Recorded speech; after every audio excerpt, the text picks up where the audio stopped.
ఎడారిలో సెలయేర్లు. ఆగస్టు 19. దుఃఖపడిన వారమైనట్లుండియు ఎల్లప్పుడూ సంతోషించువారము. 2 కొరింథీ 6:10. విచారానికి ఓ వింత అందం ఉంది.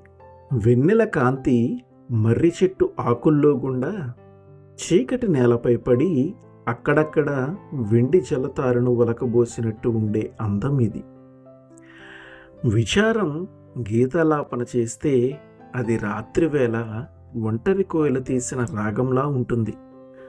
విచారపు కళ్ళల్లో ఏ ఎదురు తెన్నులు లేని ఒక లోతైన భావ సంపద ఉంటుంది. దుఃఖపడే వాళ్లతో కలిసి ఈ విచారం మనసును జోడించి సానుభూతిగా పలకరించగలదు. కానీ ఉత్సహించే వాళ్ళతో కలిసి ఉత్సాహధ్వని చేయటం కుదరదు.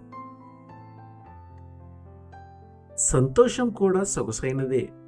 దాని అందం వసంత శోభ లాంటిది. దాని కళ్ళల్లో పసివాళ్ళ అల్లరి నవ్వులుంటాయి. దాని తల వెంట్రుకల మీద పసిడి సూర్యకిరణాలు తలుక్కుమంటాయి. సంతోషం పాట పాడితే దాని ధ్వని తెల్లవారుజామున పక్షుల కిలకిల రావంలా ఉంటుంది. దాని అడుగులు అపజయమెరుగని విజేత అడుగుల్లా ఉంటాయి. ఉత్సహించే వాళ్లతో కలిసి సంతోషం ఉత్సాహధ్వని చేస్తుంది. కానీ ఏడ్చే వాళ్లతో కలిసి సానుభూతిగా ఏడవటం దానికి తెలియదు. మా ఇద్దరికీ పొత్తు కుదరదు విచారం అంటుంది. ఎన్నటికీ కుదరదు సంతోషం అంటుంది. నా దారి సూర్యకాంతి పరుచుకున్న మైదానాల్లో, గులాబీలు పూసిన తోటల్లో నేను నడిచే చోట స్వాగత గీతాలు ఆలపించటానికి కోయిల కంఠస్వరాలు సిద్ధంగా ఉంటాయి. నా దారి చీకట్లో అడవుల్లో విచారంగా ఉంటుంది. చీకటిలో వికసించే పూలే నాకు కనిపిస్తాయి. రాత్రిలో వినవచ్చే నిషీధి గీతాలే నాకు స్వాగతం పలుకుతాయి. సంతోషానికి నాకు సాపత్యం లేదు. ఈ రెండూ ఇలా మాట్లాడుతుండగానే ఒక ఆకృతి వాళ్ళ మధ్యకి వచ్చి నిలబడింది. ఆయన టీవీని చూసి ఆ పరిశుద్ధ సన్నిధి శక్తి అనుభవైక వేద్యమై అవి రెండూ ఆయన ముందు మోకరిల్లాయి. ఈయన సంతోషానికి రాజు. విచారం నోరు విప్పింది. ఈయన తలపై ఎన్నో కిరీటాలున్నాయి. ఆయన చేతుల్లోనూ కాళ్ళకి ఉన్న మేకులు, గాయాల గుర్తులు ఆయన సాధించిన ఘన విజయాన్ని చాటి చెప్తున్నాయి. ఈయన సమక్షంలో నేను పూర్తిగా కరిగిపోయిన అమర్యమైన ప్రేమగాను సంతోషంగాను రూపుదిద్దుకుంటున్నాను. నన్ను నేను ఆయనకు సమర్పించుకుంటున్నాను. విచారమా? అలా కాదు. సంతోషం మెల్లిగా పలికింది. ఈయన విచారానికి రాజులా నాకు కనిపిస్తున్నాడు. ఆయన తలపై ఉన్నది ముళ్ళ కిరీటం.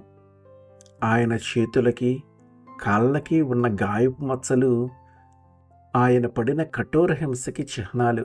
ఆయనకు నన్ను నేను సమర్పించుకున్నాను.